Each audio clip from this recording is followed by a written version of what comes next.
Trong bằng hành video cùng riêng phương kia sẽ thấy tí mùi rồi bỏ xa ruột Amerik cứ rồi sợi Melania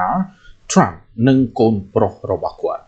Lâu này ở rong căn tại vừa ca cùng riêng cùng hay căn tại khlang hỏi từ lơ cao thà sẽ thấy tí mùi rồi bỏ xa ruột Amerik. Lâu giờ mà mơ vừa rồi miền rồi ấn trong ạc này tại mà đón tê hơi rong và tê hơi rong bán bình chánh video mũi tại miền chùm nòng trường thả còn lấy đại trâu sầm lắp Melania đại chia cả cùng riêng cùng hành giang chùm họ tổ lực sự tri tí mũi ở rồi bỏ xa ruột Amerik cứ lô sợi Melania Trump nâng côn pro rồi bỏ lô sợi cứ lô bà Ron Trumpนี่ไปยงตามการจบสายระบบบันดาลสาปรเมียนอันตรายวิดีโอนู้บานบองหายองปีสกรรมพิบระบบลูกสไลมาเลเนียทวยดองหน้าในขนมที่กรุงนิวยอร์กหนึ่งที่ต่างห่างตุ่มนิงประนันนั้นได้ลูกสไลใจใจโจลได้เอรองประมีนท้าที่ตั้งเตียงนุ่งหนึ่งคล้ายตัวเจโกดาววิประหาร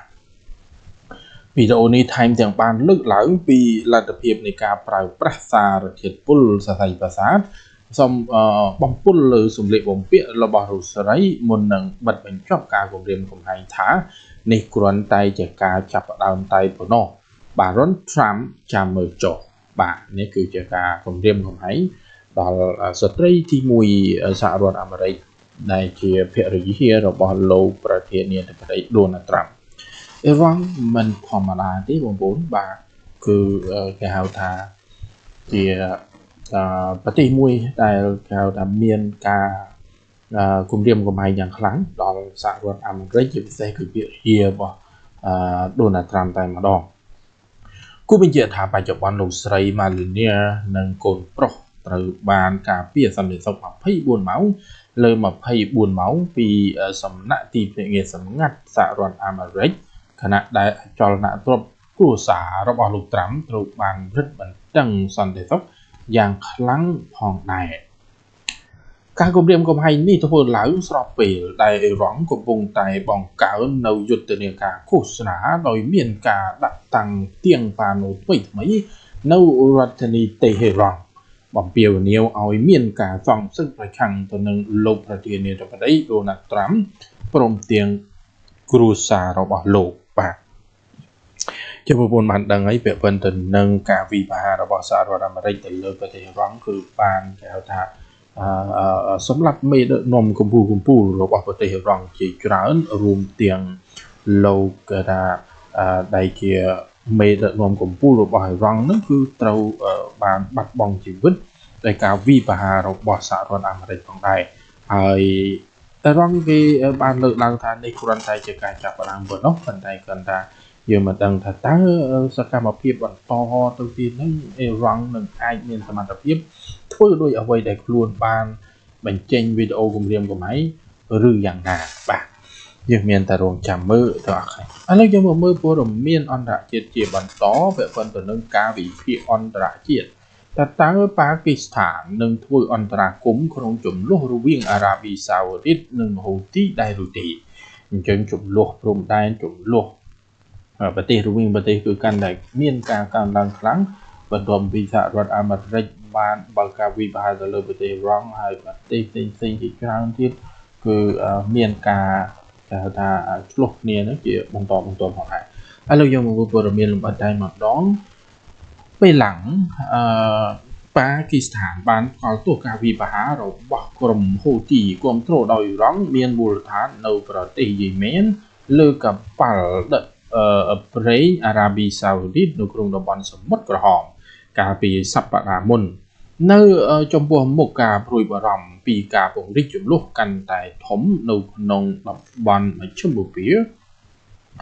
ในกรุงสิกรีทลายกามวยกระทรวงกาบรเตปากีสถานบ้านประเมียนถากากลุ่มเรียมกับไฮนามวยระบบกรมโฮตีจมบัวพอลไปย่อยสมมติระบบปากีสถานในขนงดบอนสมมติกระหอบอันนึงเท้าจูปฏิเสธนึงการปราบปรามกำลังโดยสอบจุบับปากีสถานเมียนตุ่มเดตุ่มดงยังจัดแสดงพันธุกรรมนึงสันเดชจมวยนึงอาราบีซาอุดิหายกับปาร์ดตุ่มนิงดาวตุ่มจิตปากีสถานแต่ในทัวร์ดำเนินเจนโจลของพวงไผ่อาราบีซาอุดิในสมมติกระหอบเจียหยุดหยอบ ការពិខែកញ្ញាឆ្នាំ2025ប៉ាគីស្ថាននិងអារ៉ាប៊ីសាអូឌីតបានចុះហត្ថលេខាលើកិច្ចព្រមព្រៀងការពារគ្នាទៅវិញទៅមកដែលនៅក្នុងនោះមានទាំងលក្ខខណ្ឌនៃការការពារសន្តិសុខជាសមូហភាពដែលមានន័យថាការវាយប្រហារទៅលើប្រទេសហត្ថលេខីណាមួយគឺនឹងត្រូវបានចាត់ទុកថាការវាយប្រហារទៅលើប្រទេសទាំងពីរបន្ទាប់ពីក្រុមហ៊ូទីបាញ់មីស៊ីលទៅលើភាគខាងត្បូងអារ៉ាប៊ីសាអូឌីតកាលពីសប្តាហ៍មុនក្រសួងការបរទេសប៉ាគីស្ថានបានបង្ហាញការបដិញ្ញាចិត្តឥតងាករេចំពោះកិច្ចព្រមព្រៀងសន្តិសុខនេះក៏ប៉ុន្តែស្របពេលជាមួយគ្នាប៉ាគីស្ថានក៏មានទំនាក់ទំនងល្អជាមួយនឹងអ៊ីរ៉ង់ហើយនឹងអ្នកសម្របសម្រួលនៅក្នុងសង្គ្រាមរវាងសហរដ្ឋអាមេរិកនិងអ៊ីរ៉ង់ផងដែរនៅក្នុងន័យនេះការធ្វើសកម្មភាពយោធាណាមួយប្រឆាំងទៅនឹងក្រុមហ៊ូទីគ្រប់គ្រងដោយអ៊ីរ៉ង់អាចនឹងធ្វើឲ្យទីក្រុងអ៊ីស្លាមាបាតបានធ្លាក់ចូលនៅក្នុងស្ថានភាពនយោបាយការបរទេសដ៏ស្មុគស្មាញបំផុតមួយដែលប៉ាគីស្ថានមិនធ្លាប់បានប្រឈមជាច្រើនឆ្នាំកន្លងមកនេះការរក្សាតុល្យភាពរបស់ប៉ាគីស្ថានជាមួយនឹងអារ៉ាប៊ីសាអូឌីតនិងអ៊ីរ៉ង់ជាប្រពៃណីអារ៉ាប៊ីសាអូឌីតនិងប៉ាគីស្ថានមានទំនាក់ទំនងយ៉ាងជិតស្និទ្ធនឹងគ្នាទាំងយោធានិងយុទ្ធសាស្ត្រនៅនោះក្រុមឧត្តមសេនីយ៍និងក្រុមទីប្រឹក្សាយោធាប៉ាគីស្ថានផ្ដល់ការគាំទ្រដល់អារ៉ាប៊ីសាអូឌីតជាច្រើនទសវត្សរ៍មកហើយលោក Farid al-Muslimi ដែលជាអ្នកជំនាញមកពីស្ថាប័ន Chatham House មានមូលដ្ឋាននៅទីក្រុងឡុងបានប្រាប់សារព័ត៌មានអាល្លឺម៉ង់ DW ថាកងទ័ពប៉ាគីស្ថានមានវត្តមានរួចទៅហើយនៅក្នុងប្រទេសយេម៉ែនដើម្បីគាំទ្រអារ៉ាប៊ីសាអូឌីតការពារសន្តិសុខនិងបណ្ដុះបណ្ដាលកងកម្លាំងអារ៉ាប៊ីសាអូឌីតតែមន្ត្រីប៉ាគីស្ថានបានទត់ចោលការ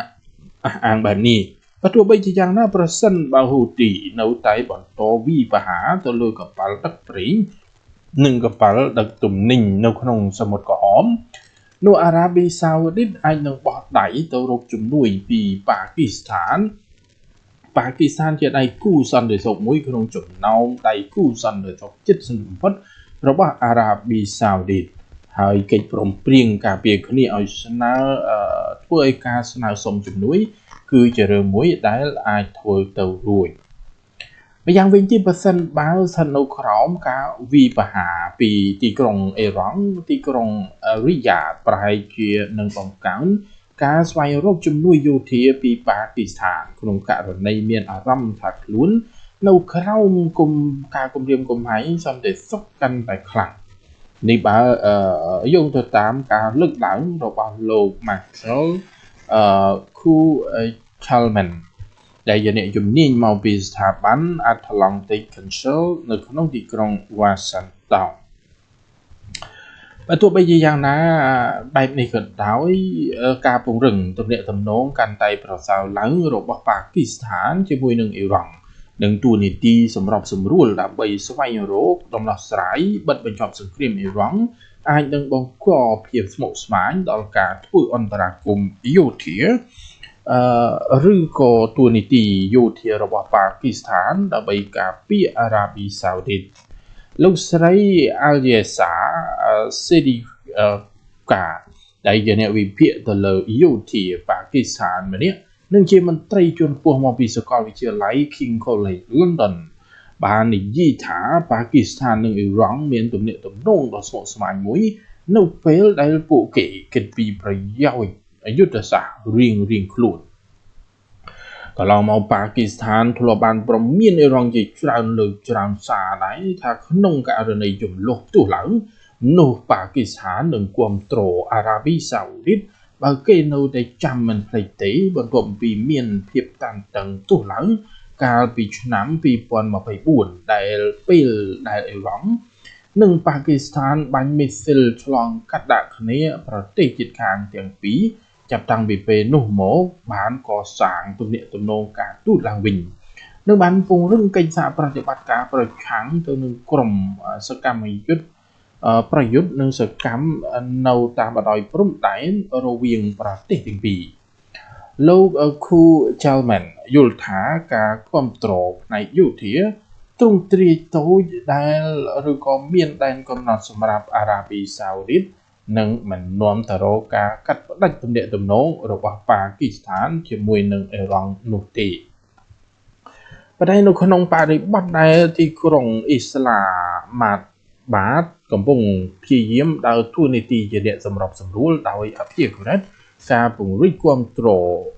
យោធាឬក៏ការផ្គត់ផ្គង់អាវុធទៅឲ្យទីក្រុងរីយ៉ាតអាចនឹងធ្វើឲ្យតេហេរ៉ង់កាន់តែមានការសង្ស័យហើយបំផ្លាញតួនាទីជាអ្នកសម្របសម្រួលចំនួនរបស់ប៉ាគីស្ថានតើប៉ាគីស្ថានអាចផ្ដល់ការគ្រប់គ្រងដល់អារ៉ាប៊ីសាអូឌីតដល់កម្រិតណាក្រុមអ្នកជំនាញបាននិយាយថាប្រសិនបើអារ៉ាប៊ីសាអូឌីតស្នើសុំជំនួយនោះប៉ាគីស្ថានអាចនឹងឆ្លើយតបតាមរយៈការផ្ដល់ជំនួយផ្ដោតទៅលើការការពារផលប្រយោជន៍របស់អារ៉ាប៊ីសាអូឌីតដែលជាងការចូលរួមដោយផ្ទាល់នៅក្នុងប្រតិបត្តិការវិប្រហារនេះលោកស្រីស៊ីឌីខ្វាដែលបាននិយាយថាជាជំរឿប៉ាគីស្ថានពេញចិត្តនោះគឺចូលរួមនៅក្នុងប្រតិបត្តិការការពារត្បិតតែការពង្រីកប្រតិបត្តិការនៅក្នុងសមុទ្រក្រហមអាចនឹងប្រឈមទៅនឹងហានិភ័យខ្លាំងពេកបាទវិធីសាស្ត្រចូលរួមរបៀបនេះក្នុងនោះរួមមានការចែករំលែកព័ត៌មានស៊ើបការសម្ងាត់កិច្ចសហប្រតិបត្តិការការពារដែនអាកាសការស៊ើបការសមុទ្រហើយនឹងការការពារហេដ្ឋារចនាសម្ព័ន្ធសំខាន់របស់អារ៉ាប៊ីសាអូឌីតមធ្យោបាយទាំងនេះគឺនឹងអនុញ្ញាតឲ្យប៉ាគីស្ថានផ្ដល់ការគ្រប់គ្រងដល់អារ៉ាប៊ីសាអូឌីតដោយមិនបាច់ចូលរួមនៅក្នុងប្រតិបត្តិការវិបហាបើតាមលោក Chalman បើទោះបីជាទំនាក់ទំនងយោធាជិតស្និទ្ធនឹងមានកិច្ចព្រមព្រៀងការពារគ្នាជាមួយអារ៉ាប៊ីសាអូឌីតក៏ពិតមែនប៉ាគីស្ថានទំនងជានឹងមិនផ្ដល់ការគ្រប់គ្រងតាមរយៈអាវុធឬក៏បញ្ជូនកងទ័ពនោះទេទីក្រុងអ៊ីស្លាម៉ាបាតបាននឹងកំពុងផ្ដោតលើការទប់ស្កាត់កុំឲ្យជម្លោះនៅក្នុងតំបន់រីករាលដាលកាន់តែធំហើយនឹងការពារតួនាទីរបស់ខ្លួនក្នុងនាមជាអ្នកសម្របសម្រួលនៅក្នុងសង្គ្រាមអ៊ីរ៉ង់នេះមានន័យថាសម្រាប់ប៉ាគីស្ថាននៅក្នុងស្ថានភាពបច្ចុប្បន្នការផ្ដល់ការគ្រប់គ្រងផ្នែកយោធាណាមួយដល់អារ៉ាប៊ីសាអូឌីតអាចនឹងបង្កឲ្យមានផលវិបាកនយោបាយនឹងធ្វើឲ្យខូចដល់ទំនាក់ទំនងរបស់ខ្លួនជាមួយនឹងតេហេរ៉ង់ឬនេះជាម្យ៉ាងទៀតជួយអារ៉ាប៊ីសាអូឌីតក៏ពិបាកហើយបើនៅស្ងៀមមិនធ្វើអ្វីសោះក៏កាន់តែពិបាកទៅទៀតគូបញ្ជាក់ថាបើតាមក្រុមអ្នកវិភាគប៉ាគីស្ថានទំនងជាអាចនឹងគ្រប់គ្រងដល់សន្តិសុខដែនសមុទ្រនិងសេរីភាពនៃការធ្វើនាវាចរខណៈដែលជៀសវាងការវិភាគដោយផ្ទាល់ទៅលើក្រុមហូទីក្នុងពេលដែលចំនួនរវាងសហរដ្ឋអាមេរិកនិងអ៊ីរ៉ង់ចូលដល់ដំណាក់កាលមួយដ៏គ្រោះថ្នាក់ប៉ុន្តែប្រសិនបើចំនួននៅសមុទ្រក្រហមកាន់តែឡើងកម្ដៅនោះវានឹងធ្វើឲ្យការព្យាយាមប្រកាន់ជំហរអភិក្រិតរបស់ប៉ាគីស្ថាននឹងកាន់តែពិបាកត្បិតតែអារ៉ាប៊ីសាអូឌីតអាចនឹងដាក់សម្ពាធឲ្យប៉ាគីស្ថានធ្វើអន្តរាគមន៍តែអ៊ីរ៉ង់នឹងដាក់សម្ពាធលើប៉ាគីស្ថានកុំឲ្យលូកដៃចូលសម្រាប់លោក Chalman ថាតើសង្គ្រាមអ៊ីរ៉ង់នឹងឆ្ពោះទៅទិសដៅណាពលគឺឡើងកម្ដៅឬក៏ថមថយកម្ដៅអាចតែប្រៃជំហររបស់អារ៉ាប៊ីសាអូឌីតចំពោះការវិបហារបស់ក្រុមហូទីនេះមានន័យថាប្រសិនបើការផ្អាកចំនួនសពថ្ងៃរវាងសហរដ្ឋអាមេរិកនិងអ៊ីរ៉ង់នៅតែបន្តធ្វើឡើងនោះទីក្រុងរីយ៉ាតអាចនឹងរងគេហៅថាចាំអ៊ុតលទ្ធផលស្ថានភាពសិនឬក៏ចាត់វិធានការឆ្លើយតបដោយប្រុងប្រយ័ត្នជាងធ្វើសកម្មភាពបង្កើនចំនួនតែអារ៉ាប៊ីសាអូឌីតនឹងបន្តសម្លឹងឃើញប៉ាគីស្ថានជាដៃគូសន្តិសុខដ៏សំខាន់មួយក៏ព្រោះតែការគំរាមកំហែងពីទីក្រុងហូទីដែលពីក្រុមហូទីនឹងមិនរលាយបាត់ទៅណានោះទេបើទោះបីជាសង្គ្រាមអ៊ីរ៉ង់បានបិទបញ្ចប់ទៅហើយក៏ដោយបាទជានេះជាចំណុចសំខាន់លក្ខណៈអន្តរជាតិហ្នឹងបងបាទ អន្តរជាតិដែលយើងតាមដានព័ត៌មានទាំងអស់គ្នាតើស្ថានភាពពិភពលោកនឹងទៅជាយ៉ាងណាបើជម្លោះរវាងសហរដ្ឋអាមេរិកនិងអ៊ីរ៉ង់នៅតែបន្តឥតឈប់ឈរបែបនេះបាទអានឹងគឺជារឿងមួយដែលពិបាកដែរហើយវាអាចនឹងធ្វើឲ្យសេដ្ឋកិច្ចពិភពលោកក៏មានភាពមិនល្អប្រសើរដែរបើសិនជាប្រទេសអ៊ីរ៉ង់និងសហរដ្ឋអាមេរិកនៅតែបន្តការវាយបាគ្នាបែបនេះបាទអញ្ចឹងព័ត៌មានអន្តរជាតិនេះគឺយើងមានប៉ុណ្ណឹងបងប្អូនជួបគ្នានៅព័ត៌មានអន្តរជាតិជាបន្តទៀតបាទហើយពេលនេះខ្ញុំបាទសូមអរគុណសូមគោរពលាបងប្អូនដែលចូលទស្សនានេះកុំភ្លេចចុចពាក្យជាវឬក៏ Subscribe ដើម្បីទទួលបានវីដេអូថ្មីៗជាបន្តទៀតបាទ